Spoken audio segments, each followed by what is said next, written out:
This is Bit by Bit Lumina, Explore Topics with Malavika, and welcoming you all back again to a new episode.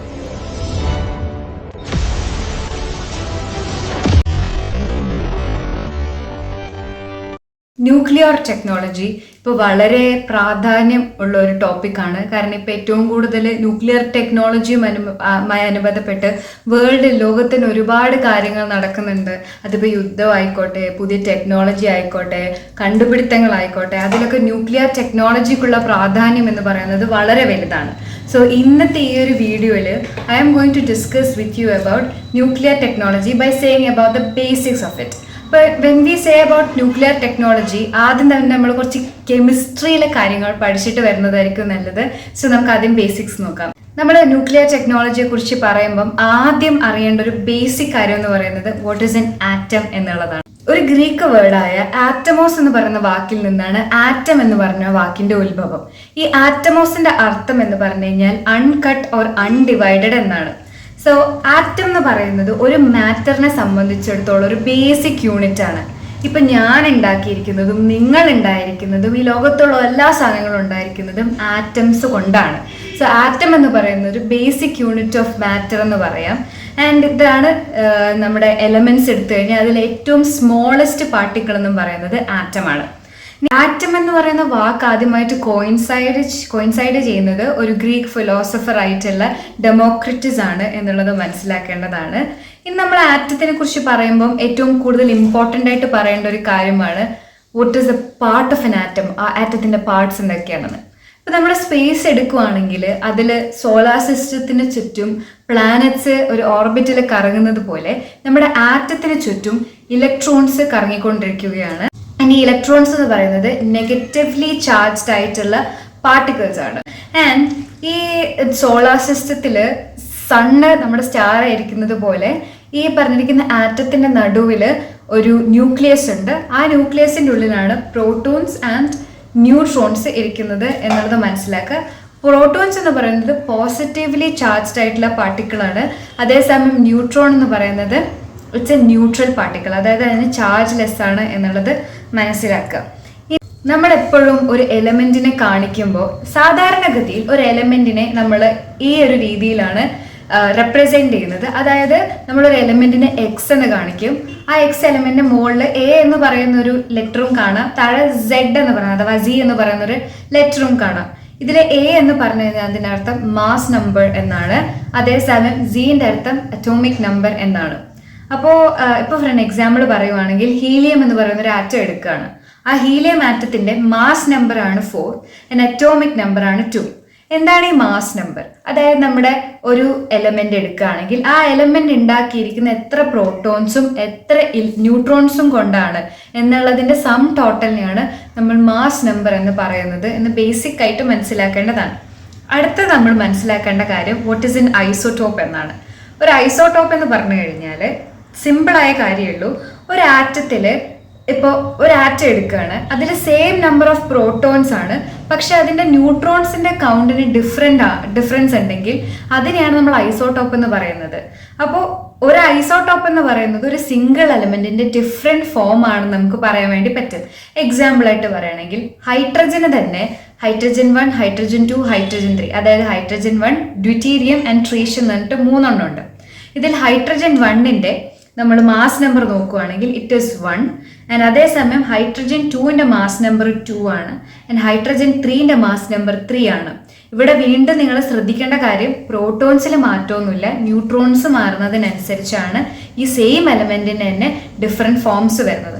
ഒരു same എലമെന്റിന് different forms ആണെങ്കിൽ അതിന് നമ്മൾ isotope എന്ന് വിളിക്കും. ഇനി എന്താണ് ഒരു ഐസോബാർ? ഐസോബാർ എന്ന് പറഞ്ഞു കഴിഞ്ഞാൽ ഇപ്പോൾ ഒരു എക്സാമ്പിൾ ആയിട്ട് പറയുകയാണെങ്കിൽ ഡിഫറെന്റ് എലമെന്റ്സ് പക്ഷെ അതിൻ്റെയൊക്കെ മാസ് നമ്പർ സെയിം ആണ്.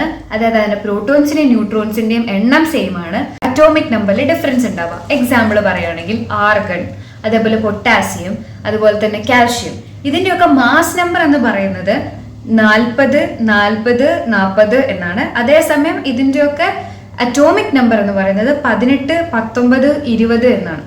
അപ്പം ഡിഫറെന്റ് എലമെന്റ്സ്, ആ ഡിഫറെന്റ് എലമെന്റ്സിനകത്ത് മാസ് നമ്പർ സെയിമും അതേസമയം അറ്റോമിക് നമ്പർ ഡിഫറൻസും ആണെങ്കിൽ അതിനാണ് നമ്മൾ ഐസോബാർ എന്ന് പറയുന്നതെന്ന് മനസ്സിലാക്കി. അത് നമ്മൾ നമ്മൾ ഡിസ്കസ് ചെയ്യാൻ പോകുന്നത് ജോൺ ഡാൽട്ടന്റെ അറ്റോമിക് തിയറിയെ കുറിച്ചാണ്. നമ്മൾ ചെറിയ പ്രായം മുതൽ തന്നെ, അതായത് ഒരു 10ാം ക്ലാസ്സിലൊക്കെ പഠിക്കുന്ന സമയത്തിനുള്ളിൽ തന്നെ നമ്മൾ എന്തായാലും ജോൺ ഡാൽട്ടന്റെ അറ്റോമിക് തിയറി അല്ലെങ്കിൽ അറ്റോമിക് പോസ്റ്റുലേറ്റ്സ് എന്തായാലും പഠിച്ചിട്ടുണ്ടാവും. അപ്പൊ അതൊന്നുകൂടെ നമുക്ക് റിഫ്രഷ് ചെയ്യാം. അപ്പൊ ജോൺ ഡാൽട്ടൻ പറഞ്ഞ അറ്റോമിക് തിയറിയിലെ കാര്യങ്ങളാണ് ഞാൻ ഇവിടെ ലിസ്റ്റ് ചെയ്തിരിക്കുന്നത്. ഒന്നാമതായിട്ട് ജോൺ ഡാൽട്ടൻ പറയുന്നത് all matters is made up of atoms എന്നാണ്. ലോകത്തിലുള്ള എല്ലാ മാറ്ററും ഉണ്ടാക്കിയിരിക്കുന്നത് ആറ്റം കൊണ്ടാണെന്നാണ് അദ്ദേഹം ആദ്യമായിട്ട് പറഞ്ഞത്. രണ്ടാമത് അങ്ങേര് പറഞ്ഞ പോസ്റ്റുലേറ്റ്സ് ആണ് ആറ്റം എന്ന് പറയുന്നത് ഇൻഡിവിസിബിൾ ആൻഡ് ഇൻഡെസ്ട്രക്റ്റിബിൾ ഇൻ നേച്ചർ എന്നാണ്. അതായത് ഒരു ആറ്റത്തെ ഇനി ഡിവൈഡ് ചെയ്യാൻ പറ്റില്ല. ഇൻഡിവിസിബിൾ എന്ന് പറഞ്ഞാൽ ഇതാണ് ഏറ്റവും ചെറുത്. ഇതിന്റെ താഴെ ഇനി അത് ഒരു പേപ്പർ നമ്മൾ മടക്കി മടക്കി മടക്കി മടക്കി അവസാനം അത് മടക്കാൻ പറ്റാത്തൊരു സിറ്റുവേഷൻ ഇല്ലേ, അങ്ങനെയാണ് ഒരു ആറ്റം. ആറ്റം കഴിഞ്ഞ് ആറ്റത്തിന് ഇനി ഡിവൈഡ് ചെയ്യാൻ പറ്റില്ല എന്നാണ് അദ്ദേഹം പറഞ്ഞത്. അതേപോലെ തന്നെ ഇത് ഇൻഡിസ്ട്രക്റ്റിബിൾ ഇൻ നേച്ചർ എന്ന് പറഞ്ഞത് atom is neither be created nor destroyed. അതായത് ആറ്റത്തിനെ ഡിസ്ട്രോയ് ചെയ്യാൻ പറ്റില്ല ഒരു പ്രാവശ്യം ഉണ്ടായാൽ എന്നാണ് അദ്ദേഹം പറയുന്നത്. മൂന്നാമതായിട്ട് അദ്ദേഹം പറഞ്ഞത് all atoms of a given element are identical in mass and properties. എല്ലാ ആറ്റംസും അതിന്റെ മാസിലും പ്രോപ്പർട്ടിയിലും ഐഡന്റിക്കൽ ആയിരിക്കും. അതായത് ഇപ്പോൾ ഹൈഡ്രജൻ എടുക്കുകയാണെങ്കിൽ ഹൈഡ്രജനും മാസും പ്രോപ്പർട്ടിയും എപ്പോഴും ഒന്നായിരിക്കും എന്നാണ് അദ്ദേഹം പറയുന്നത്. ഇനി നാലാമതായിട്ട് അദ്ദേഹം പറഞ്ഞ പോസ്റ്റുലേറ്റ് ആണ് compounds are formed by the combination of 2 or more different kinds of atoms. എന്ന് പറഞ്ഞു കഴിഞ്ഞാൽ നമ്മുടെ ഈ പറഞ്ഞിരിക്കുന്ന ഇപ്പൊ CaCl2 എന്ന് പറയുന്ന ഒരു കോമ്പൗണ്ട്, ആ കോമ്പൗണ്ട് ഉണ്ടായിരിക്കുന്നത് 2 or 2-ലധികം ആറ്റംസ് കാരണമാണ് എന്നാണ് അദ്ദേഹം പറയുന്നത്. അതുപോലെ തന്നെ ഒരു കെമിക്കൽ റിയാക്ഷൻ എന്ന് പറഞ്ഞു കഴിഞ്ഞാൽ ആറ്റത്തിന്റെ റീഅറേഞ്ച്മെന്റ് ആണെന്നും അദ്ദേഹം പറയുന്നുണ്ട്. ഇതാണ് നമ്മുടെ ജോൺ ഡാൽട്ടന്റെ അറ്റോമിക് തിയറി, അതായത് ഡാൽട്ടൻസ് അറ്റോമിക് തിയറിയിൽ അദ്ദേഹം പറയുന്ന കാര്യങ്ങൾ. ഇനി മോഡേൺലി ഉള്ള അറ്റോമിക് തിയറി, ഇപ്പൊ നമ്മൾ മോഡേൺ ആയിട്ട് യൂസ് ചെയ്യുന്ന അറ്റോമിക് തിയറിയിലെ പോസ്റ്റുലേറ്റ്സ് ആണ് ഞാൻ പറയുന്നത്. ആദ്യത്തെ postulate, atom can be destroyed by nuclear reaction. Atom nuclear reaction വഴി നമുക്ക് ഡിസ്ട്രോയ് ചെയ്യാൻ വേണ്ടി പറ്റും. ജോൺ ഡാൽട്ടൻ എന്താ പറഞ്ഞത്? ആറ്റത്തെ ഡിസ്ട്രോയ് ചെയ്യാൻ പറ്റില്ല. പക്ഷെ നമ്മൾ മനസ്സിലാക്കി ന്യൂക്ലിയർ ഫിഷൻ ഫ്യൂഷൻ പ്രോസസ്സ് നടക്കുമ്പോൾ നമുക്ക് ആറ്റത്തെ ഡിസ്ട്രോയ് ചെയ്യാൻ പറ്റുമെന്ന്. So this is the first postulate. രണ്ടാമത്തെ പോസ്റ്റുലേറ്റ് എന്ന് പറയുന്നത് atoms of the same element may differ from one another. ഒരേ എലമെന്റിലെ ആറ്റംസിന് ഡിഫറൻസസ് ഉണ്ടാവാം. നല്ലൊരു എക്സാമ്പിൾ ആണ് ഐസോട്ടോപ്പ്. ഞാൻ പറഞ്ഞു കാർബൺ ആയിക്കോട്ടെ ഹൈഡ്രജൻ ആയിക്കോട്ടെ, ഇതിൻ്റെയൊക്കെ നമ്മൾ നോക്കിക്കഴിഞ്ഞാൽ ഹൈഡ്രജൻ തന്നെ 3 മാസ് സെയിം മാസ് നമ്പേഴ്സും ഹൈഡ്രജൻ തന്നെ 3 മാസ് നമ്പേഴ്സ് ഉണ്ട്. അതേസമയം കാർബൺ ആണെങ്കിൽ കാർബണിന് 3 മാസ് നമ്പേഴ്സ് ഉണ്ട്. സോ അതുകൊണ്ട് തന്നെ ഇവിടെ നമുക്ക് പറയാൻ പറ്റും ഒരു എലമെന്റ് തന്നെ ഡിഫറെന്റ് പ്രോപ്പർട്ടീസ് കാണിക്കാം, മാസ് നമ്പർ കാണിക്കാം എന്നുള്ളത് നമ്മൾ മനസ്സിലാക്കുന്നു. മൂന്നാമത്തത് atoms of different elements may be similar. അതായത് ഇപ്പൊ ഞാൻ ആർഗൺ പൊട്ടാസ്യം ആൻഡ് കാൽസ്യത്തിന്റെ കേസ് എടുത്തപ്പോൾ ഞാൻ പറഞ്ഞു ഇതിന്റെയൊക്കെ മാസ് നമ്പർ സെയിം ആണ്, പക്ഷെ ഇതിന്റെയൊക്കെ അറ്റോമിക് നമ്പർ ഡിഫറെന്റ് ആയിട്ടുള്ള 3 എലമെന്റ്സ് ആണ് ഉള്ളത്. ഇപ്പൊ ഐസോ ബാർ എന്ന് പറയുന്നത് atoms of different element may be similar എന്നുള്ള ഒരു ബെസ്റ്റ് എക്സാമ്പിൾ ആണ്. അതേസമയം ജോൺ ഡാൽട്ടൻ പറഞ്ഞ കാര്യങ്ങളൊക്കെ നിങ്ങൾക്ക് ഓർമ്മയില്ലേ? ഇനി ഇത്രയും കാര്യങ്ങളാണ് നമ്മുടെ മോഡേൺ അറ്റോമിക് തിയറിയിൽ പറയുന്നത്. നമ്മളിപ്പോഴും ജോൺ ഡാൽട്ടൻ പറഞ്ഞ ഒരുപാട് കാര്യങ്ങൾ അങ്ങനെയല്ല എന്ന് നമ്മൾ പറയുമ്പോഴും നിങ്ങൾ മനസ്സിലാക്കേണ്ട ഒരു കാര്യം, ജോൺ ഡാൽട്ടൻ അന്ന് അങ്ങനെ ഒരു സ്റ്റെപ്പ് എടുത്തതുകൊണ്ടാണ്, അതായത് അദ്ദേഹം അത്രയും കണ്ടുപിടിച്ചുകൊണ്ടല്ലേ നമുക്ക് ഇന്ന് ഇങ്ങനെയൊക്കെ കണ്ടുപിടിച്ചിട്ട് അതിൻ്റെ മുകളിൽ ഫെർദർ എക്സ്പെരിമെന്റ്സ് നടത്താനും ഫെർദർ സ്റ്റഡീസ് നടത്താനും പറ്റിയത്. സോ അദ്ദേഹം ഈ പറഞ്ഞിരിക്കുന്ന ന്യൂക്ലിയർ കെമിസ്ട്രിക്കായിക്കോട്ടെ, സയൻസിനായിക്കോട്ടെ, ന്യൂക്ലിയർ ടെക്നോളജിക്കായിക്കോട്ടെ, എല്ലാത്തിനും കൊടുത്ത ഒരു ഇമ്മെൻസ് ആയിട്ടുള്ള അദ്ദേഹത്തിന്റെ എഫേർട്ടും അദ്ദേഹത്തിന്റെ കണ്ടുപിടുത്തങ്ങളും ഡെഫിനറ്റ്ലി നമ്മൾ എപ്പോഴും ഓർമ്മിക്കേണ്ട ഒന്നാണ്. ബട്ട് സ്റ്റിൽ പല കാര്യങ്ങളും അദ്ദേഹം പറഞ്ഞത് ശരിയാണ്, കുറെ കാര്യങ്ങളിൽ നമ്മൾ ഡിഫറൻസസ് ഉണ്ടെന്ന് മനസ്സിലാക്കി. ഓക്കെ, ഇനി അടുത്തത് പറയാൻ പോകുന്നത് ന്യൂക്ലിയർ ഫിഷനും ഫ്യൂഷനും തമ്മിലുള്ള വ്യത്യാസം എന്താണെന്നാണ്. ന്യൂക്ലിയർ ഫിഷനും അതേപോലെ തന്നെ ന്യൂക്ലിയർ ഫ്യൂഷൻ ആയിക്കോട്ടെ, ഈ 2 സാധനങ്ങളും എന്ന് പറയുന്ന ഒരു ഫിസിക്കൽ പ്രോസസ് ആണ്. ഈ ഫിസിക്കൽ പ്രോസസ്സ് കാരണം നമ്മുടെ ആറ്റം എനർജി റിലീസ് ചെയ്യും. ഈ എനർജി റിലീസ് ചെയ്യുന്ന ഈ ഒരു പ്രോസസ്സിനാണ് നമ്മൾ ഫിഷൻ അഥവാ ഫ്യൂഷൻ എന്നൊക്കെ പറയുന്നത്. ഈ ഫ്യൂഷനും തമ്മിലുള്ള വ്യത്യാസങ്ങൾ എന്താണെന്ന് നമുക്ക് പഠിക്കാം. ആദ്യം എന്താണ് ഒരു ന്യൂക്ലിയർ ഫിഷൻ എന്ന് നോക്കാം. ഫിഷൻ എന്ന് പറഞ്ഞാൽ വളരെ സിമ്പിൾ ആയിട്ടുള്ള ഒരു കാര്യമാണ്. അതായത് ഗൈസ്, ഒരു വലിയ ബോള് അല്ലെങ്കിൽ ഒരു ആപ്പിളിനെ നമ്മളൊരു 4 പേർക്ക് കട്ട് ചെയ്ത് ഡിവൈഡ് ചെയ്യുന്നത് പോലെ ഫിഷനിൽ നടക്കുന്നത് എന്താണെന്ന് വെച്ച് കഴിഞ്ഞാൽ ഒരു വലിയ ആറ്റത്തിനെ നമ്മൾ ഡിവൈഡ് ചെയ്ത് ചെറിയ ചെറിയ ആറ്റംസ് ആക്കി മാറ്റുന്നു. ഇതിനെയാണ് നമ്മൾ എന്തെന്ന് പറയുന്നത്, ഫിഷൻ എന്ന് പറയുന്നത്. ഫിഷനിൽ ഒരു ചെയിൻ റിയാക്ഷൻ ആണ് നടക്കുന്നത്. അതുപോലെ തന്നെ ഇതിനൊരു ന്യൂട്രോൺ ബോംബാർഡ്മെന്റ്, അതായത് ഒരു ന്യൂട്രോൺ സോഴ്സ് ഇതിന് ആവശ്യമാണ്. അപ്പോൾ ഒരു ഫ്രീ ന്യൂട്രോൺസ് ഒക്കെ ന്യൂക്ലിയസിന്റെ അടുത്തേക്ക് പോകുന്ന പ്രോസസ്സിനെയാണ് ന്യൂക്ലിയർ ബോംബാർഡ്മെന്റ് എന്ന് പറയുന്നത്. ഈ പ്രോസസ്സ് വഴിയാണ് ന്യൂക്ലിയർ ഫിഷൻ നടക്കുന്നത്. ഇനി ഒരു ന്യൂക്ലിയർ ഫിഷൻ നാച്ചുറലി ഒക്കർ ചെയ്യുന്നില്ല, ബട്ട് ഒരു എക്സെപ്ഷൻ ഉണ്ട്. അതായത് ഒക്ലോ നാച്ചുറൽ റിയാക്ടർ എന്ന് പറഞ്ഞിട്ട് ഗേബൺ ഇൻ ആഫ്രിക്ക, അവിടെ ഒരു നാച്ചുറൽ റിയാക്ടർ ഉണ്ട്. അവിടെ ഇത് 1.7 ബില്യൺ ഇയേഴ്സൊക്കെ ഒരു നാച്ചുറൽ ആയിട്ടുള്ള ഒരു റിയാക്ടർ ഉണ്ട് എന്നുള്ളത് നമ്മൾ കണ്ടുപിടിച്ചിട്ടുണ്ട്. 1972 അത് ഡിസ്കവർ ചെയ്യുന്നത്. സോ ഈ ഒരു എക്സെപ്ഷൻ ഒഴിച്ചു കഴിഞ്ഞാൽ നാച്ചുറലി ഒക്കറിങ് അല്ല ന്യൂക്ലിയർ ഫിഷൻ എന്നുള്ളത് മനസ്സിലാക്കുക. ഇനി എനർജി റിലീസ് ചെയ്യുന്ന പെർ യൂണിറ്റ് മാസ് എന്ന് പറഞ്ഞു കഴിഞ്ഞാൽ ഭയങ്കര കുറവാണ്. അതുപോലെ തന്നെ ഈ പറഞ്ഞ fission process highly radio active ആയിട്ടുള്ള വേസ്റ്റ് പുറന്തള്ളുന്നുണ്ട്. ഇനി ന്യൂക്ലിയർ ഫിഷൻ നടക്കുന്ന എവിടെയാണെന്ന് ചോദിച്ചു കഴിഞ്ഞാൽ ഒന്ന് ന്യൂക്ലിയർ റിയാക്ടറിലും അതുപോലെ തന്നെ അറ്റോമിക് ബോംബ്സ് ഒക്കെ ഉണ്ടാക്കുമ്പോൾ നമ്മൾ ന്യൂക്ലിയർ ഫിഷൻ ആണ് നടത്തുന്നത് എന്നുള്ളത് മനസ്സിലാക്കുക. അപ്പൊ നമ്മളിപ്പോൾ ന്യൂക്ലിയർ ഫിഷനെ കുറിച്ച് പറഞ്ഞു. അടുത്തത് ന്യൂക്ലിയർ ഫ്യൂഷൻ എന്താണെന്നാണ് മനസ്സിലാക്കേണ്ടത്. ന്യൂക്ലിയർ ഫ്യൂഷൻ എന്ന് പറഞ്ഞാൽ നേരത്തെ ഫിഷനിൽ ഒരു വലിയ ആറ്റം ചെറുതാവുകയാണെങ്കിൽ ന്യൂക്ലിയർ ഫ്യൂഷൻ തന്നെ ഫ്യൂസ് ചെയ്യുക, അതായത് ഒരു ചെറിയ ചെറിയ ആറ്റംസ് ആയിട്ട് ആറ്റം കോമ്പൗണ്ട്സ് ഒക്കെ കൂടെ ഒറ്റൊന്നായിട്ട് ഒരു വലിയ ആറ്റമായി മാറുന്നതിനെയാണ് ന്യൂക്ലിയർ ഫ്യൂഷൻ എന്ന് പറയുന്നത്. ഓക്കെ, ഇനി ന്യൂക്ലിയർ ഫ്യൂഷനകത്ത് എന്താ നടക്കുന്നതെന്ന് ചോദിച്ചു കഴിഞ്ഞാൽ ഇതൊരു ചെയിൻ റിയാക്ഷൻ അല്ല, does not have a chain reaction. And ഇത് നടക്കണമെങ്കിൽ, അതായത് ഫ്യൂഷൻ നടക്കണമെങ്കിൽ ഭയങ്കര ഹൈ ആയിട്ടുള്ള ടെമ്പറേച്ചർ വേണം. അതായത് അപ്രോക്സിമേറ്റ്ലി പറയുകയാണെങ്കിൽ ഒരു 10⁻⁷ കെൽവിൻ ഉള്ള അത്രയും ടെമ്പറേച്ചർ അത്യാവശ്യമാണ്. ഇനി നമ്മൾ ന്യൂക്ലിയർ ഫിഷൻ നോക്കുകയാണെങ്കിൽ ഇത് നാച്ചുറലി ഒക്കെ ചെയ്യുന്നുണ്ട്. എക്സാമ്പിൾസ് സ്റ്റാർസിന്റെ സോഴ്സ് ഓഫ് എനർജി എന്നൊക്കെ പറയുന്നത് ഈ പറഞ്ഞിരിക്കുന്ന ഫ്യൂഷൻ പ്രോസസ്സാണ്. സോ ഞാൻ sun stars and solar system എന്ന് പറഞ്ഞിട്ടുള്ള വീഡിയോ എടുക്കുന്ന സമയത്ത് ന്യൂക്ലിയർ ഫ്യൂഷൻ വഴി എങ്ങനെയാണ് ഒരു സ്റ്റാർ ഫോം ചെയ്യുന്നതെന്നും സ്റ്റാറിന്റെ ബർത്ത് ടു ഡെത്ത് വരെയുള്ള കാര്യങ്ങളൊക്കെ ഞാൻ പറഞ്ഞിട്ടുണ്ട്. നിങ്ങൾ ആ വീഡിയോ കണ്ടില്ലെങ്കിൽ താല്പര്യമുണ്ടെങ്കിൽ ഇവിടെ ഞാൻ ലിങ്ക് കൊടുക്കാം, കയറി കാണും കേട്ടോ. ഇവിടെ ക്ലീനർ, അതായത് റേഡിയോ ആക്റ്റീവ് വേസ്റ്റ് ഒന്നും വരുന്നില്ല. ആൻഡ് എപ്പോഴും ഇത് ഒക്കർ ചെയ്യുന്ന എവിടെയാണെന്ന് ചോദിച്ചാൽ ഡെഫിനറ്റ്ലി ഞാൻ നേരത്തെ പറഞ്ഞ പോലെ സ്റ്റാർസിന്റെ കേസിലും ഹൈഡ്രജൻ ബോംബ്സിലൊക്കെ നമ്മൾ ഈ പറഞ്ഞിരിക്കുന്ന ഫ്യൂഷൻ ആണ് യൂസ് ചെയ്യുന്നത് എന്നുള്ളത് മനസ്സിലാക്കുക. ഞാൻ നടത്തിയ കുറച്ച് ന്യൂക്ലിയർ ടെസ്റ്റിന്റെ കാര്യം പറയാം. ആദ്യത്തെ ന്യൂക്ലിയർ ടെസ്റ്റ് ആണ് സ്മൈലിംഗ് ബുദ്ധ അല്ലെങ്കിൽ പൊക്രാൻ 1 എന്ന് പറയുന്നത്. ഇത് ഡോക്ടർ രാജാരമണ ആയിരുന്നു ഈ ഒരു പ്രൊജക്ട് ഹെഡ് എന്ന് പറയുന്നത്. And USA, Russia, France, China and UK ശേഷം കൺഫേം ചെയ്തിരിക്കുന്ന ഒരു ന്യൂക്ലിയർ ടെസ്റ്റ് നടത്തിയ രാജ്യമാണ് India. And after that second nuclear test ഉണ്ടായിരുന്നു. അതിന് ഓപ്പറേഷൻ ശക്തി അല്ലെങ്കിൽ പൊക്രാൻ 2 എന്ന് വിളിച്ചു. ഇത് 1998 നടന്നത്. ഡോക്ടർ R ചിദംബരവും ഡോക്ടർ APJ അബ്ദുൽ കലാമും ആയിരുന്നു ഈ പ്രോജക്റ്റിന്റെ ഹെഡ്സ് എന്ന് പറയുന്നത്. US-ഉം ജപ്പാനും യൂറോപ്യൻ നേഷൻസും ഇന്ത്യയുടെ മുകളിൽ സാങ്ഷൻസ് ഇതിനുശേഷം അപ്ലൈ ചെയ്തിട്ടുണ്ടായിരുന്നു, ഇമ്പോസ് ചെയ്തിട്ടുണ്ടായിരുന്നു എന്നുള്ളത് മനസ്സിലാക്കുക.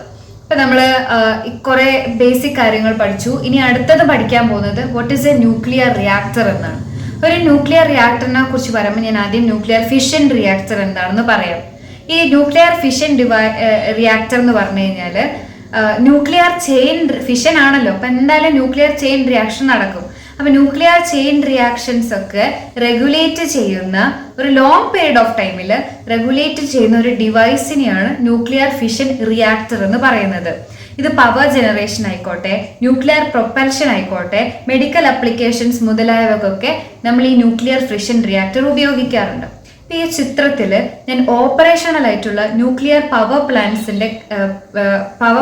ഉള്ള സ്ഥലങ്ങൾ കൊടുത്തിട്ടുണ്ട്. അപ്പൊ നിങ്ങൾ നോക്കുകയാണെങ്കിൽ ഉത്തർപ്രദേശിലെ നറോറ അറ്റോമിക് പവർ പ്ലാന്റ്, അതുപോലെ തന്നെ രാജസ്ഥാൻ അറ്റോമിക് പവർ പ്ലാന്റ്, പിന്നെ അതേപോലെ ഗുജറാത്തിലെ കക്രാപ്പർ അറ്റോമിക് പവർ പ്ലാന്റ്, മഹാരാഷ്ട്രയിലെ Tarapur atomic power plant, then കർണാടകയിലെ കൈഗ ജനറേറ്റിംഗ് സ്റ്റേഷൻ, തമിഴ്നാടുവിൽ 2 അറ്റോമിക് പവർ പ്ലാന്റ്സ് ഉണ്ട്. ഒന്ന് Madras atomic power plant in Kalpakkam, അതുപോലെ തന്നെ നിങ്ങൾക്ക് എല്ലാവർക്കും അറിയാലോ കൂടംകുളം ന്യൂക്ലിയർ പവർ സ്റ്റേഷൻ.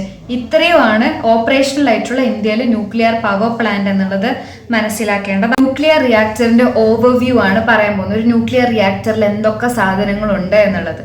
ഒരു ന്യൂക്ലിയർ റിയാക്ടറിൽ ഒരു കൺഫൈൻമെന്റ് ഷെൽ എന്ന് പറഞ്ഞ ഒരു ഷെല്ലിൻ്റെ ഉള്ളിലാണ് ഈ റിയാക്ടർ ഇരിക്കുന്നത്. ഈ ഷെല്ലിൻ്റെ ഉള്ളിലുള്ളത് ഒരു റിയാക്ടർ കോർ ഉണ്ടാകും. ആ റിയാക്ടർ കോറിനകത്ത് കൺട്രോൾ റോഡ്സ് ഉണ്ട്. പിന്നെ തൊട്ട് താഴെ ഹീറ്റ് എക്സ്ചേഞ്ചർ അല്ലെങ്കിൽ പമ്പ് എന്ന് പറയും. പിന്നെ നമ്മൾ ഈ കൺട്രോൾ റോഡിനും പമ്പിന്നൊക്കെ കണക്ഷൻ വരുന്ന സ്റ്റീം പോകുന്ന ഒരു ഭാഗം കാണാൻ വേണ്ടി പറ്റും. പിന്നെ നമ്മുടെ സ്റ്റീം ടർബൈൻ ഉണ്ട്, അതിൽ നിന്നാണ് ഇലക്ട്രിസിറ്റി ജനറേറ്റ് ചെയ്യുന്നത്. പിന്നെ ഒരു കണ്ടൻസറും പിന്നെ കൂൾ വാട്ടർ പോകുന്ന ഒരു വാൽവ് കാണാം, വാം വാട്ടർ കൂൾ വാട്ടർ പോകുന്ന റിവർ ഓഷ്യൻസിലേക്ക് ഫെച്ച് ചെയ്യാനുള്ള ഒരു പമ്പും കൂടെ അവിടെ നമുക്ക് കാണാൻ വേണ്ടി പറ്റും. ഇതിലെ മെയിൻ കോമ്പണൻസ് ആണ് ഇനി നെക്സ്റ്റ് പറയാൻ പോകുന്നത്. ഇതിലെ മെയിൻ കോമ്പണൻസിൽ നമുക്ക് പറയാൻ പറ്റുന്ന ഒരു കാര്യം എന്ന് പറയുന്നത്, ഇപ്പം ഞാൻ പറഞ്ഞു റിയാക്ടർ കോറിനകത്ത് എന്തൊക്കെയുണ്ട്. റിയാക്ടർ കോറിനകത്ത് ഫസ്റ്റ് എന്ന് പറയാൻ ഉള്ളത് എന്താന്ന് വെച്ച് കഴിഞ്ഞാൽ ഒരു കൺട്രോൾ റോഡ്സ് കാണാൻ വേണ്ടി പറ്റും. അതിനെ ഷീൽഡ് ചെയ്തിട്ടൊരു കോൺക്രീറ്റ് ഷീൽഡ് ഉണ്ട്. പിന്നെ ഈ കൺട്രോൾ റോഡ്സിനിടയിൽ ഒരു മോഡറേറ്ററും ഫ്യൂവൽ എലിമെന്റും കാണാം. പിന്നെ സ്റ്റീൽ പ്രഷർ വെസലാണ് സ്റ്റീൽ പ്രഷർ വെസലിനുള്ള ഈ കൺട്രോൾ റോഡ് ഉള്ളത്. ഈ സ്റ്റീൽ പ്രഷർ വെസൽ ഇരിക്കുന്നതാണ് ഈ കോൺക്രീറ്റ് ഷീൽഡിൻ്റെ ഉള്ളിൽ. പിന്നെ ഈ പറഞ്ഞിരിക്കുന്ന സ്റ്റീൽ വെസൽ പ്രഷറിനകത്തുനിന്ന് പുറത്തോട്ടേക്ക് ഈ വെള്ളം വരാൻ വേണ്ടിയിട്ടൊരു കൂളന്റിനുള്ളൊരു വാൽവ് നമുക്കിവിടെ കാണാൻ വേണ്ടി പറ്റും. So when we talk about A reactor core use ചെയ്യുന്ന ഫ്യൂവലാണ് യുറേനിയം എന്ന് പറയുന്ന ഫ്യൂവല്. സോ ഇവിടുത്തെ ഹീറ്റ് പ്രൊഡ്യൂസ് ചെയ്യുന്നത് റേഡിയോ ആക്റ്റീവ് ഡീകെ വഴിയാണ് ഹീറ്റ് പ്രൊഡ്യൂസ് ചെയ്യുന്നത്, അല്ലെ റേഡിയോ ആക്ടിവിറ്റി എന്നൊക്കെ പറയാം. ഈ റേഡിയോ ആക്ടിവിറ്റി എന്ന് പറഞ്ഞു കഴിഞ്ഞാൽ അൺസ്റ്റേബിൾ ആയിട്ടുള്ള അറ്റോമിക് ന്യൂക്ലിയസ് അതിന്റെ എനർജി റേഡിയേഷൻ വഴി ലൂസ് ചെയ്യുന്ന പ്രോസസ്സിനെയാണ് റേഡിയോ ആക്ടിവിറ്റി എന്ന് പറയുന്നത്. അപ്പൊ ഇവിടെ ഹീറ്റ് പ്രൊഡ്യൂസ് ചെയ്യുന്നത് റേഡിയോ ആക്റ്റീവ് ഡീകെ കാരണമാണ്. ഫിഷൻ പ്രോസസ് ആണല്ലോ നടക്കുന്നത്. അപ്പൊ അതിൽ ഉണ്ടാകുന്ന റേഡിയോ ആക്റ്റീവ് ഡീകെ വഴി ഉണ്ടാകുന്ന ഹീറ്റാണ് റിയാക്ടർ കോറിൽ ഇരിക്കുന്നത് എന്നുള്ളത് മനസ്സിലാക്കാം. ഇനി ഞാൻ പറയാൻ പോകുന്നത്, ഞാൻ പറഞ്ഞു ഈ റിയാക്ടർ കോറിൽ മോസ്റ്റ്ലി യൂസ് ചെയ്യുന്ന ഫ്യൂവൽ എന്ന് പറയുന്നത് യുറേനിയം ആണെന്ന്. അപ്പൊ യുറേനിയം ഇന്ത്യയിൽ എവിടെയൊക്കെ ഒക്കർ ചെയ്യുന്നുണ്ട് എന്നാണ് ഞാൻ പറയാൻ പോകുന്നത്. ഏറ്റവും കൂടുതൽ കാണുന്ന സ്ഥലങ്ങൾ ആരവല്ലി ഹിൽസിൻ്റെ അടുത്തുണ്ട്, സൺ വാലി എന്ന് പറയുന്ന സ്ഥലത്തുണ്ട്, മേഘാലയയിലെ ഖാസി ഹിൽസിലും, അതുപോലെ തന്നെ ഗോഗി ആൻഡ് തുംലപ്പല്ലെ എന്ന് പറയുന്ന കുഡാപ്പ ബേസിൻ്റെ അടുത്തും ഈ പറഞ്ഞിരിക്കുന്ന ഒക്കറൻസസ് കാണാൻ വേണ്ടി സാധിക്കും. നെക്സ്റ്റ് തോറിയം ഡെപ്പോസിറ്റ്സ് ആണ്. ഇതുപോലെ നമ്മൾ ഉപയോഗിക്കുന്ന ഒരു ഫ്യൂവലാണ് തോറിയം, യുറേനിയം പോലെ തന്നെ. അപ്പം തോറിയമാണ് യുറേനിയത്തിനെ വെച്ച് നോക്കുമ്പോൾ ഇന്ത്യയിൽ കുറച്ചുകൂടെ ഉള്ളത് തോറിയമാണ്. സോ തോറിയം ഡെപ്പോസിറ്റ്സ് ഉള്ള സ്ഥലങ്ങൾ പറയുവാണെങ്കിൽ ഒന്ന് നമുക്ക് ഒഡീഷ, ജാർഖണ്ഡ്, പിന്നെ ആന്ധ്രാപ്രദേശ്, പിന്നെ തമിഴ്നാടു ആൻഡ് കേരളത്തിലെ കുറച്ച് റീജിയൻസിലൊക്കെ തോറിയം ഡെപ്പോസിറ്റ്സ് കാണാം. എന്നാലും കുറച്ചുകൂടി ഒരു ഈസ്റ്റേൺ കോസ്റ്റിൻ്റെ അടുത്തൊക്കെ തോറിയം ഡെപ്പോസിറ്റ്സ് കൂടുതലാണ് എന്നുള്ളൊരു ബേസിക് അണ്ടർസ്റ്റാൻഡിങ് ഉണ്ടാക്കി വെക്കുന്നത് നന്നായിരിക്കും. ഇനി ഞാൻ പറയാൻ പോകുന്നത് എന്താണ് യുറേനിയം എൻറിച്ച്മെന്റ് എന്നുള്ളതാണ്. ഇതെന്താണ് ഒരു യുറേനിയം എൻറിച്ച്മെന്റ് എന്ന് ഞാൻ പറഞ്ഞുതരാം. ഇത് മനസ്സിലാക്കിയാലേ ബാക്കി റിയാക്ടറിലെ ബാക്കി ഓരോ പാർട്സ് ഒക്കെ മനസ്സിലാക്കിയിട്ട് കാര്യമുള്ളൂ. ഇപ്പൊ നമ്മൾ റിയാക്ടർ കോർ ആണല്ലോ ഡിസ്കസ് ചെയ്യുന്നത്, അതിൽ യുറേനിയം ആണ് യൂസ് ചെയ്യുന്നതെന്നും പറഞ്ഞല്ലോ. ഒരു യുറേനിയം എൻറിച്ച്മെന്റ് എന്ന് പറഞ്ഞു കഴിഞ്ഞാൽ നമ്മളെ നാച്ചുറലി യുറേനിയം നമ്മളെ ഡഗ് ചെയ്ത് ഭൂമിയിൽ നിന്ന് എടുക്കുന്ന സമയത്ത് എല്ലാ യുറേനിയവും നമുക്ക് ഉപയോഗിക്കാൻ പറ്റുന്ന രീതിയിൽ, അതായത് ഫിഷൻ പ്രോസസ്സ് നടത്താൻ, അതായത് സ്പ്ലിറ്റ് ചെയ്യാൻ പറ്റുന്ന രീതിയിലുള്ള യുറേനിയംസ് ആയിരിക്കില്ല. ആക്ച്വലി യുറേനിയത്തിന് ഞാൻ ഐസോട്ടോപ്പ് എന്താണെന്ന് മനസ്സിലായിണ്ടാവില്ല. അപ്പം യുറേനിയത്തിന് 2 ഐസോട്ടോപ്പ് ഉണ്ട്. ഒന്നിനെ നമ്മൾ യുറേനിയം 238 എന്നും മറ്റൊന്ന് യുറേനിയം 235 ആണ്. യുറേനിയം 238ഉം 35 വെച്ച് നോക്കുമ്പോൾ 35 ആണ് കുറച്ചുകൂടെ ഫിഷന് കേപ്പബിൾ ആയിട്ടുള്ള അല്ലെങ്കിൽ കോമ്പാക്റ്റബിൾ ആയിട്ടുള്ള യുറേനിയം എന്ന് പറയുന്നത്. യുറേനിയം എൻറിച്ച്മെന്റിൽ ഇപ്പം നമ്മൾ യുറേനിയം 235 എടുത്തു. ഈ യുറേനിയം 235ന് മുകളിൽ ന്യൂട്രോൺസ് വന്ന് ഇടിക്കും. അങ്ങനെ യുറേനിയം 235 ന്യൂട്രോൺ വന്നിടിക്കുന്ന സമയത്ത് ഫിഷൻ പ്രോസസ്സ് നടക്കുകയും ഈ യുറേനിയം സ്പ്ലിറ്റ് ആവുകയും ചെയ്യും. യുറേനിയം സ്പ്ലിറ്റ് ആകുമ്പോൾ ഓഫ് കോഴ്സ് ന്യൂട്രോൺസ് ഉണ്ടാകും. ഈ വന്ന ന്യൂട്രോൺസ് വീണ്ടും ഈ പറഞ്ഞ യുറേനിയം ഉണ്ടായിരിക്കുന്ന സ്മോളിൽ വീണ്ടും വന്ന് ഇടിക്കും. അപ്പം വീണ്ടും അത് സ്പ്ലിറ്റ് ആവും. ഇങ്ങനെ സ്പ്ലിറ്റ് ആയിക്കൊണ്ടിരിക്കുന്ന സമയത്ത് ഒരു ഹീറ്റ് ഓഫ് കോഴ്സ് ഇത് പ്രൊഡ്യൂസ് ചെയ്യുന്നുണ്ടല്ലോ. ഈ പ്രൊഡ്യൂസ് ചെയ്യുന്ന ഹീറ്റ് ആക്ച്വലി ഇങ്ങനെ ഒരു ചെയിൻ റിയാക്ഷൻ ആയിട്ട് നടക്കുകയും അങ്ങനെ ഈ ചെയിൻ റിയാക്ഷൻ കാരണം ഉണ്ടാകുന്ന ഹീറ്റ് വാട്ടറിനെ ബോയിൽ ചെയ്യുകയും സ്റ്റീം ക്രിയേറ്റ് ചെയ്യുകയും ടർബൈൻസ് സ്പിൻ ചെയ്തിട്ട് ഇലക്ട്രിസിറ്റി ജനറേറ്റ് ചെയ്യുകയാണ് ആക്ച്വലി നടക്കുന്നത് ഈ പ്രോസസ്സിൽ. എന്തുകൊണ്ടാണ് നമ്മൾ ഈ യുറേനിയം എൻറിച്ച്മെന്റ് ചെയ്യുന്നതെന്ന് വെച്ച് കഴിഞ്ഞാൽ നാച്ചുറൽ യുറേനിയത്തിൽ ആക്ച്വലി അറൌണ്ട് ഒരു 0.7% മാത്രമാണ് 235 ഉള്ളൂ, ഒരു നാച്ചുറൽ യുറേനിയം എടുക്കുവാണ്. ആക്ച്വലി ചെയിൻ റിയാക്ഷൻ നടക്കാൻ വേണ്ടിയിട്ട് നമ്മൾ ഡിസൈൻ ചെയ്തേക്കുന്ന റിയാക്ടർ ഒക്കെ വെച്ച് നോക്കുമ്പോൾ ഇത് വളരെ കുറവാണ്. സോ എന്ത് ചെയ്യുന്നു വെച്ച് കഴിഞ്ഞാൽ ഈ യുറേനിയം 235 പെർസെൻറ്റേജ് കൂട്ടാൻ വേണ്ടിയിട്ട് എഞ്ചിനീയേഴ്സ് ശ്രമിക്കും. ഈ പ്രോസസ്സിനാണ് യുറേനിയം എൻറിച്ച്മെന്റ് എന്ന് പറയുന്നത്. ഒരു ടിപ്പിക്കൽ റിയാക്ടർ ഫ്യൂവല് 3 മുതൽ 5% വരെ യുറേനിയം 235 വേണം ഒരു കൊമേഴ്ഷ്യൽ പവർ റിയാക്ടർ യൂസ് ചെയ്യാൻ വേണ്ടിയിട്ട്. അപ്പൊ ഇതിനാണ് ലോ എൻറിച്ച്ഡ് യുറേനിയം എന്നൊക്കെ പറയുന്നത്. ഈ യുറേനിയം 235ഉം 238ഉം കെമിക്കലി നോക്കുമ്പോൾ ഐഡന്റിക്കൽ ആണ്, പക്ഷേ ചെറിയ സ്ലൈറ്റ് ഡിഫറൻസസ് ഒക്കെ ഉണ്ട്. അതായത് യുറേനിയം 235 കുറച്ചുകൂടെ ലൈറ്റർ ആണ് മാസ് നോക്കുമ്പോൾ. കാരണം 238ഉം 35 ആണോ നോക്കുമ്പോൾ 235നാണ് കുറച്ചുകൂടെ വെയിറ്റ് കുറവും ലൈറ്റർ ആണ്.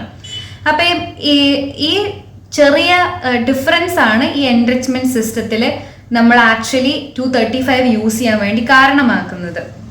ഗൈസ്, ഇനി യുറേനിയം മൈൻ ചെയ്തത് മുതൽ യുറേനിയം നമ്മൾ ഈ റിയാക്ടറിൽ കൊണ്ടുവരുന്ന വരെയുള്ള പ്രോസസ്സ് അറിയണമെങ്കിൽ ഡെഫിനറ്റ്ലി നിങ്ങൾക്ക് കമന്റ് ചെയ്യാം. ഞാൻ അതിനെക്കുറിച്ച് പറയാം. ഇപ്പം അത്ര സമയമില്ല നമുക്ക് കവർ ചെയ്യാൻ വേണ്ടി, അതുകൊണ്ടാണ് ഞാൻ കുറച്ച് സ്പീഡപ്പ് ചെയ്യുന്നത്. ബേസിക് ആണല്ലോ പറയുന്നത്. അപ്പം നിങ്ങൾക്ക് കൂടുതൽ അറിയണമെങ്കിൽ ഡെഫിനറ്റ്ലി നിങ്ങൾ കമന്റ് ചെയ്യുകയാണെങ്കിൽ ഞാൻ ചെയ്യാട്ടോ വീഡിയോ. കാര്യം കൂടെ എക്സ്ട്രാ പറയാം. സാധാരണഗതിയിൽ സാധാ കാര്യങ്ങൾക്കൊക്കെ നമ്മൾ യൂസ് ചെയ്യുന്ന യുറേനിയം 3 to 5% എൻറിച്ച്മെന്റ് ചെയ്ത ലോ എൻറിച്ച്ഡ് യുറേനിയം ആണ്. ഹൈ എൻറിച്ച്ഡ് യുറേനിയം ഉണ്ട്, അതായത് 20% മോൾ എൻറിച്ച്മെന്റ് നടത്തുന്ന യുറേനിയംസ്. സാധാരണ ഇത് ന്യൂക്ലിയർ ടെസ്റ്റ്, ബോംബ്സ് ഉണ്ടാക്കാൻ അതിനൊക്കെയാണ് കേട്ടോ ഈ ഒരു 20% മുകളിലൊക്കെ ഉണ്ടാക്കുന്നത്. അതുകൊണ്ടാണ് ചില റെസ്ട്രിക്ഷൻസ് ഒക്കെ നിങ്ങൾ ന്യൂസിലൊക്കെ കാണുമ്പോൾ ഇത്രയുള്ള യുറേനിയം കുഴപ്പമില്ല, പക്ഷെ ഇവർ ഉപയോഗിക്കുന്നത് ഇതിനാണ് എന്ന് മനസ്സിലാക്കാൻ ഈ പറഞ്ഞ എൻറിച്ച്മെന്റ് റേറ്റ് ഒക്കെ നോക്കിയാലും മതി. ഇനി അടുത്ത പാട്ട് കൺട്രോൾ റോഡാണ്. ഇപ്പൊ റിയാക്ടർ കോർ കഴിഞ്ഞല്ലോ. കൺട്രോൾ റോഡ് എന്ന് വെച്ചാൽ കൺട്രോൾ ചെയ്യുക, പേര് തന്നെ ഉണ്ട്. എന്താ കൺട്രോൾ ചെയ്യുന്നത് വെച്ചാൽ ഈ ചെയിൻ റിയാക്ഷൻ ഒരുപാട് ഇങ്ങനെ വിഗറസ്ലി നടക്കാതെ ആവശ്യത്തിനനുസരിച്ച് നടക്കാൻ വേണ്ടിയിട്ട് കൺട്രോൾ ചെയ്യാൻ വേണ്ടിയിട്ടാണ് നമ്മളൊരു കൺട്രോൾ റോഡ് യൂസ് ചെയ്യുന്നത്. ഈ കൺട്രോൾ റോഡ്സിൽ കൺട്രോൾ റോഡായിട്ട് സാധാരണ ഉപയോഗിക്കുന്ന ഒരു ബോറോൺ അല്ലെങ്കിൽ കാഡ്മിയം അല്ലെങ്കിൽ ഹാഫ്നിയം ഒക്കെയാണ് സാധാരണഗതിയിൽ നമ്മൾ യൂസ് ചെയ്യുന്നത്. ഇനി മൂന്നാമത്തേത് മോഡറേറ്റർ ആണ്. മോഡറേറ്റർ എന്ന് പറഞ്ഞു കഴിഞ്ഞാൽ നമ്മുടെ ഫാസ്റ്റ് മൂവിങ് ആയിട്ടുള്ള ന്യൂട്രോൺസിനെ സ്ലോ ഡൗൺ ചെയ്യുക എന്നുള്ളതാണ് മോഡറേറ്ററിന്റെ പണി. സോ സാധാരണ മോഡറേറ്റർ ആയിട്ട് ഹെവി വാട്ടറും ഗ്രാഫൈറ്റും ആണ് യൂസ് ചെയ്യാറ്. പിന്നെ കൂളന്റ് ഉണ്ട്. കൂളന്റ് എന്ന് പറഞ്ഞു കഴിഞ്ഞാൽ നമ്മുടെ കോറിൽ നിന്നുള്ള ഹീറ്റ് കുറച്ച് ദൂരോട്ടേക്ക് ട്രാൻസ്ഫർ ചെയ്യാൻ വേണ്ടിയിട്ടാണ് നമ്മൾ കൂളന്റ് യൂസ് ചെയ്യുന്നത്. കൂളന്റ് ആയിട്ട് ഹെവി വാട്ടറോ അല്ലെങ്കിൽ ലിക്വിഡ് സോഡിയമോ ഉപയോഗിക്കാം. ഇപ്പം ന്യൂക്ലിയർ ഫ്യൂവൽ എന്ന് പറഞ്ഞിട്ട് 2 ഫ്യൂവൽസ് പറഞ്ഞു, അത് യുറേനിയം തോറിയം പറഞ്ഞു. ഇതല്ലാതെ പ്ലൂട്ടോണിയം എന്ന് പറഞ്ഞിട്ടുള്ള ഒരു ഫ്യൂവൽ കൂടെ യൂസ് ചെയ്യുന്നുണ്ട്. സോ ഷടപടെ ഈ പറഞ്ഞിരിക്കുന്ന 3 ഫ്യൂവൽസിന്റെയും ഇമ്പോർട്ടൻറ്റ് ക്യാരക്ടറിസ്റ്റിക്സ് ഒക്കെ പറയാം. കാരണം ഇത് എപ്പോഴെങ്കിലും ഹെൽപ്ഫുൾ ആയിരിക്കും നിങ്ങൾക്ക്. അപ്പോൾ ഞാൻ ആ 3ന്റെയും ക്യാരക്ടറിസ്റ്റിക്സ് പറയാം കേട്ടോ. ഇപ്പോൾ നമ്മളിവിടെ യുറേനിയം, തോറിയം ആൻഡ് പ്ലൂട്ടോണിയം പറയുകയാണെങ്കിൽ യുറേനിയം ഒക്കർ ചെയ്യുന്നത് നാച്ചുറലി ഒക്കറിങ് ആണ്. യുറേനിയം 238 ആൻഡ് 235 ആണുള്ളത്. ഇനി തോറിയത്തിന്റെ കേസ് പറയുകയാണെങ്കിൽ അതും നാച്ചുറലി ഒക്കറിങ് ആയിട്ടുള്ള ഒരു റേഡിയോ ആക്റ്റീവ് മെറ്റൽ ആണ്. തോറിയം 232 ആണ് നാച്ചുറലി ഒക്കറിങ്. പ്ലൂട്ടോണിയത്തിന്റെ കേസ് പറയുന്നത് അത് നാച്ചുറൽ അല്ല, ഇറ്റ്സ് മാൻ മെയ്ഡ്. ഇതിന്റെ സർഫസിലെ അബണ്ടൻസ് എന്ന് പറഞ്ഞു കഴിഞ്ഞാൽ അപ്രോക്സിമേറ്റ്ലി ഒരു 0.00018% ഒക്കെയാണ് യുറേനിയം ഉള്ളത്. അതേസമയം ഒരു 0.0006% ഒക്കെയാണ് തോറിയം കാണുന്നുള്ളൂ. അതേസമയം പ്ലൂട്ടോണിയം ആർട്ടിഫിഷ്യലി പ്രൊഡ്യൂസ്ഡ് ആണല്ലോ. ഇനി നമ്മുടെ പ്രിൻസിപ്പൽ ഓർ നോക്കുകയാണെങ്കിൽ യുറനൈറ്റും മോണസൈറ്റ് സാൻഡും, അതേപോലെ പ്ലൂട്ടോണിയത്തിന്റെ കേസിൽ നോ നാച്ചുറൽ ഓർസ്. ഇനി അടുത്തത് ഫിസൈൽ, അതായത് ഫിസൈൽ ആണോ ഫെർട്ടൈൽ ആണോ എന്നുള്ള ക്വസ്റ്റ്യൻ. യുറേനിയം 235 ഫിസൈൽ ആണ്, അതുകൊണ്ടാണ് നമ്മൾ ഫിഷൻ യൂസ് ചെയ്യുന്നത്.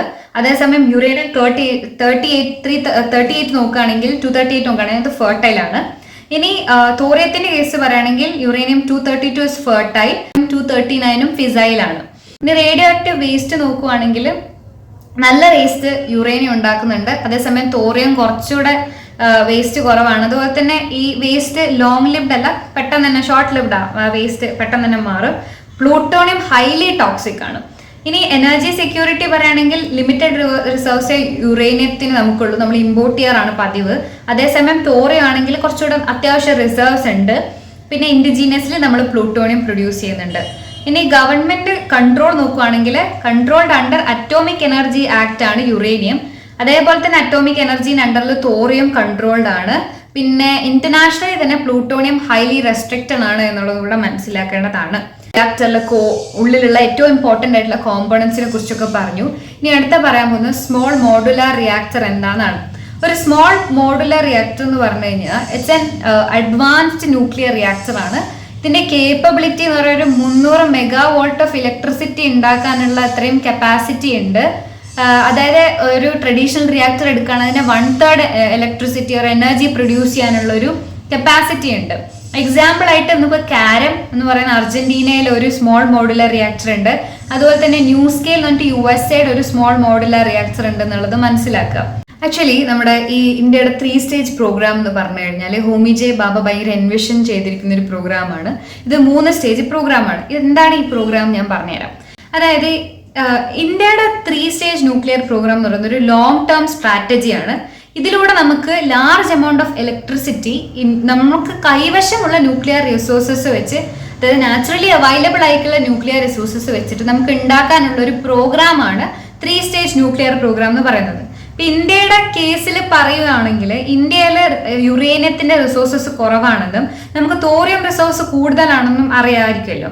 സോ ഇന്ത്യ ഡിസൈൻ ചെയ്ത ഈ ന്യൂക്ലിയർ സിസ്റ്റം എന്ന് പറയുന്നത് നമ്മുടെ കയ്യിലുള്ള മെറ്റീരിയൽസ് ഒരു ബെറ്റർ ന്യൂക്ലിയർ ഫ്യൂവലാക്കി മാറ്റാനുള്ള ഒരു വഴിയാണ് നമ്മൾ ശ്രമിക്കുന്നത്. സ്റ്റേജിൽ എന്താ സംഭവിക്കുന്നതെന്ന് വെച്ച് കഴിഞ്ഞാൽ ഒരു പ്രഷറൈസ്ഡ് ആയിട്ടുള്ള ഹെവി റിയാക്ടർ ഉപയോഗിച്ചുകൊണ്ട് നമ്മൾ ഇലക്ട്രിസിറ്റിയും പ്രൊഡ്യൂസ് ചെയ്യണം, പ്ലൂട്ടോണിയം ഉണ്ടാക്കണം. ഇതാണ് നമ്മുടെ മെയിൻ ഗോൾ എന്ന് പറയുന്നത്. പ്രഷറൈസ്ഡ് ഹെവി വാട്ടർ റിയാക്ടർ ആണ് ഇതിനു വേണ്ടി ഉപയോഗിച്ചിരിക്കുന്നത്.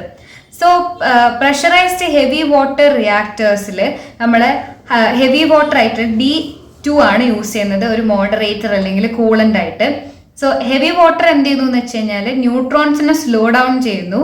ഇത് കഴിഞ്ഞാൽ നമുക്ക് കിട്ടുന്ന ഔട്ട്പുട്ട് എന്ന് പറയുന്നത് പ്ലൂട്ടോണിയം 239 ഇലക്ട്രിസിറ്റിയുമാണ് നമുക്ക് കിട്ടുന്നത്.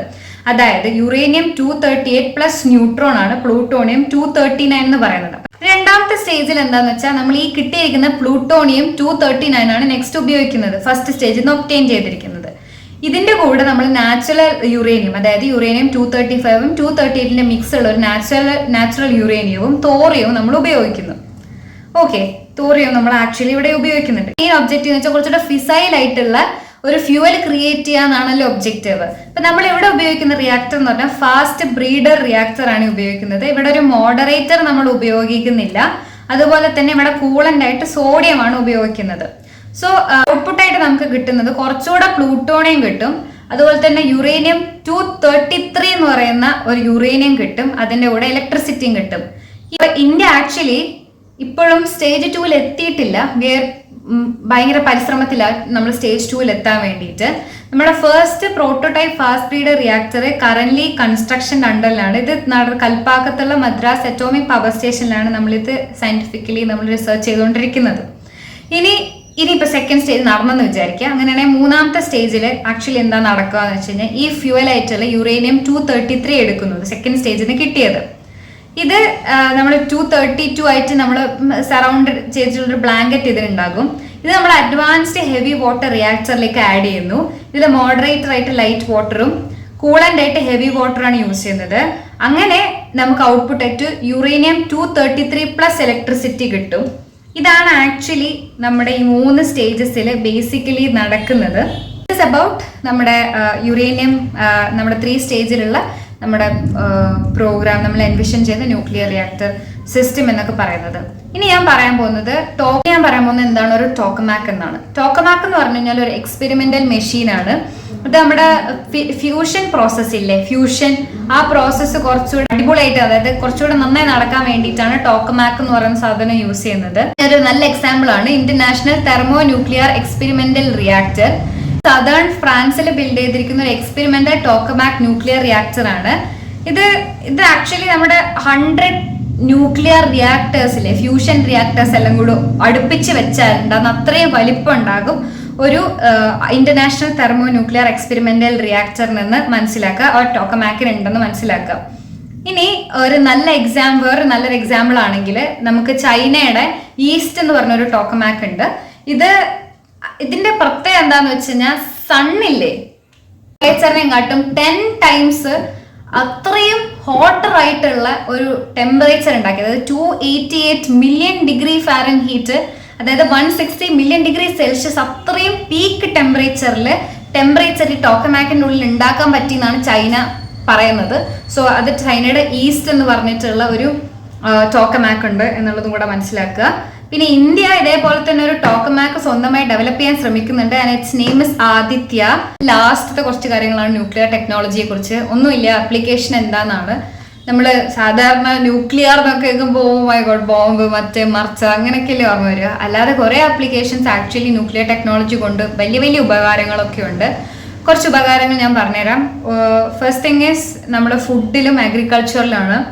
ഇപ്പോൾ ഫുഡ് ഇറാഡിക്കേഷൻ എന്നിട്ടൊരു സാധനം ഉണ്ട്. അതായത് നമ്മുടെ ബാക്ടീരിയ, ഇൻസെക്ട്സ്, പാരസൈറ്റ്സ് ഒക്കെ, ഇതൊക്കെ ഫുഡ് ബോൺ ആയിട്ടുള്ള ഡിസീസസ്, ഇങ്ങനത്തെ കുറെ പാരസൈറ്റ്സും ബാക്ടീരിയ, ഇൻസെക്ട്സ് ഒക്കെ ഉണ്ടാക്കുന്നുണ്ട്. അത് ഒഴിവാക്കുന്നതിനാണ് ഫുഡ് ഇറാഡിക്കേഷൻ എന്ന് പറയുന്നത്. ഇത് ഈ പ്രോസസ്സ് പ്രകാരം, ഫുഡ് ഇറാഡിക്കേഷൻ പ്രോസസ്സ് പ്രകാരം ഫുഡ് നമ്മൾ ഗാമ റേസിനെ എക്സ്പോസ് ചെയ്യുകയും എന്നിട്ട് ഈ ബാക്ടീരിയസിനെയും ഇൻസെക്ട്സിനെയും പാരസൈറ്റ്സിനെയും ഒക്കെ ഇത് കൊല്ലും. അതുപോലെ അഗ്രികൾച്ചറിന്റെ കേസ് പറയുകയാണെങ്കിൽ ഈ റേഡിയേഷൻസ് പുതിയ ന്യൂ സീഡ് വെറൈറ്റീസ് ഉണ്ടാക്കാനുള്ള ഒരു കപ്പാസിറ്റി ഉണ്ടാക്കി തരുന്നുണ്ട്, അല്ലെ അതിനെ ഹെൽപ്പ് ചെയ്യുന്നുണ്ട് കുറച്ചുകൂടെ ഹയർ ഈൽഡ് കിട്ടുക എന്നുള്ളത് മനസ്സിലാക്കുക. ഇൻഡസ്ട്രിയൽ യൂസിന്റെ കേസ് പറയുകയാണെങ്കിൽ പൈപ്പ് ലീക്കുകൾ ഡിറ്റക്ട് ചെയ്യാൻ വേണ്ടിയിട്ട് നമുക്ക് ന്യൂക്ലിയർ ടെക്നോളജി യൂസ് ചെയ്യാൻ വേണ്ടി പറ്റും. അണ്ടർഗ്രൗണ്ട് ഓയിൽ പൈപ്പ് ഒക്കെ പൊട്ടിയിട്ടുണ്ടെങ്കിൽ പുറത്ത് നമുക്കത് പെട്ടെന്ന് മനസ്സിലാക്കാൻ വേണ്ടി പറ്റും. പൈപ്പ്സ് ഉണ്ടാക്കുന്ന സമയം ചെറിയ രീതിയിലുള്ള സ്മോൾ എമൗണ്ട് ഓഫ് ഐസോടോപ്സ്, നമ്മൾ റേഡിയോ ഐസോടോപ്സ് യൂസ് ചെയ്യുന്നുണ്ട്. അപ്പോൾ അത് വഴിയൊക്കെ നമുക്ക് മനസ്സിലാക്കാൻ വേണ്ടി പറ്റും എന്തെങ്കിലും ലീക്കേജ് ഉണ്ടോ എന്നുള്ളത്. ഇനി മെഡിക്കൽ യൂസിന്റെ കേസ് പറയുകയാണെങ്കിൽ റേഡിയോ തെറാപ്പി, അതായത് ക്യാൻസർ ട്രീറ്റ് ചെയ്യാൻ വേണ്ടിയിട്ടൊക്കെ യൂസ് ചെയ്യുന്നുണ്ട്. ഇതിനൊരു എക്സാമ്പിൾ ആണ് അയോഡിൻ 131. ഇത് ക്യാൻസർ, തൈറോയ്ഡ് ഗ്ലാൻഡിൽ ക്യാൻസർ വരുവാണെങ്കിൽ അത് ട്രീറ്റ് ചെയ്യാൻ വേണ്ടി യൂസ് ചെയ്യുന്നുണ്ട് നമ്മൾ. ഇനി വേറൊരു മെഡിക്കൽ യൂസ് ആണ് മെഡിക്കൽ ട്രേസേഴ്സ്. മെഡിക്കൽ ട്രേസർ എന്ന് പറഞ്ഞു കഴിഞ്ഞാൽ ഒരു റേഡിയോ ഐസോട്ടോപ്പ് ആണ്. ഇത് ആക്ച്വലി ഒരു പേഷ്യന്റിന്റെ ബോഡിയിലേക്ക് ഇൻജെക്ട് ചെയ്തു. അങ്ങനെ ഈ ട്രേസർ ഓർഗൻസിലേക്ക് ട്രാവൽ ചെയ്യുകയാണ്. എന്നിട്ട് ഈ ഓർഗൻസിന്റെ ഇമേജസ് ഒക്കെ നമുക്ക് ഗാമ ക്യാമറ യൂസ് ചെയ്തിട്ട് ഈ ഐസോട്ടോപ്സ് ഉള്ളിലുള്ളത് കൊണ്ട് തന്നെ നമുക്ക് ഇമേജസ് ഒക്കെ കാണാൻ വേണ്ടി പറ്റും. ഇതിനൊരു നല്ല എക്സാമ്പിൾ ആണ് ടെക്നീഷ്യം 99 എന്ന് പറയുന്നത്. ഇത് നമ്മുടെ bones, liver, kidney and digestive സിസ്റ്റത്തിനൊക്കെ ഡയഗ്നോസ് പ്രോബ്ലംസ് ഒക്കെ ഉണ്ടാകുമ്പോൾ നമ്മൾ ഉപയോഗിക്കുന്ന ഒന്നാണ്.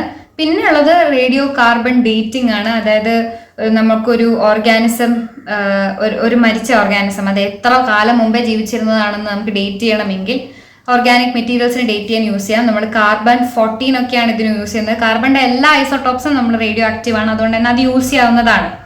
ഇനി അടുത്ത ഒന്ന് സ്പേസ് എക്സ്പ്ലോറേഷന് വേണ്ടിയിട്ടാണ്. അപ്പം ഈ അൺമാൻഡ് ആയിട്ടുള്ള സ്പേസ് ക്രാഫ്റ്റ്സ് ഒക്കെ radio isotope thermo electric generator ഉപയോഗിച്ചിട്ടാണ് സ്പേസ് എക്സ്പ്ലോറേഷൻസ് ഒക്കെ നടത്തുന്നത്. സോ ഇവിടെ പ്ലൂട്ടോണിയം 238 ഒക്കെയാണ് ഇലക്ട്രിസിറ്റി ജനറേറ്റ് ചെയ്യാൻ വേണ്ടി യൂസ് ചെയ്യുന്നത്. അതോടൊപ്പം തന്നെ ഇപ്പൊ വാട്ടർ ഡീസാലിനേഷൻ, ഇപ്പം പല കൺട്രീസിലും ന്യൂക്ലിയർ ഡീസാലിനേഷൻ ഇംപ്ലിമെന്റ് ചെയ്തിട്ടുണ്ട്. ഇവിടെ ഇലക്ട്രിസിറ്റിയും അതുപോലെ തന്നെ ന്യൂക്ലിയർ പവർ പ്ലാന്റ് ജനറേറ്റ് ചെയ്യുന്ന ഇലക്ട്രിസിറ്റിയും ഹീറ്റും, അതായത് ഇലക്ട്രിസിറ്റി ഹീറ്റ് ഉപയോഗിച്ചിട്ട് നമ്മുടെ സോൾട്ടും അതുപോലെ തന്നെ മിനറൽസ് ഒക്കെ സീ വാട്ടറിൽ നിന്ന് റിമൂവ് ചെയ്യാൻ വേണ്ടി പറ്റും. സോ വാട്ടർ ഡീസാലിനേഷനും നമ്മൾ ഈ ന്യൂക്ലിയർ ടെക്നോളജി യൂസ് ചെയ്യുന്നുണ്ടെന്നുള്ളത് മനസ്സിലാക്കുക. So this is all about nuclear technology. വളരെ ബേസിക് ആയിട്ടുള്ള കാര്യങ്ങളാണ് ഞാൻ പറഞ്ഞത്. ഇതിൽ ഇന്ത്യയുടെ ഒരു 3 സ്റ്റേജ് പ്രോഗ്രാം, ന്യൂക്ലിയർ പ്രോഗ്രാമിനെ കുറിച്ച് പറഞ്ഞു. That's it. അപ്പൊ ഇന്നത്തെ വീഡിയോ ഇവിടെ കംപ്ലീറ്റ് ചെയ്തേക്കുവാണ്. Next video most probably emerging technologies കുറച്ചായിരിക്കും.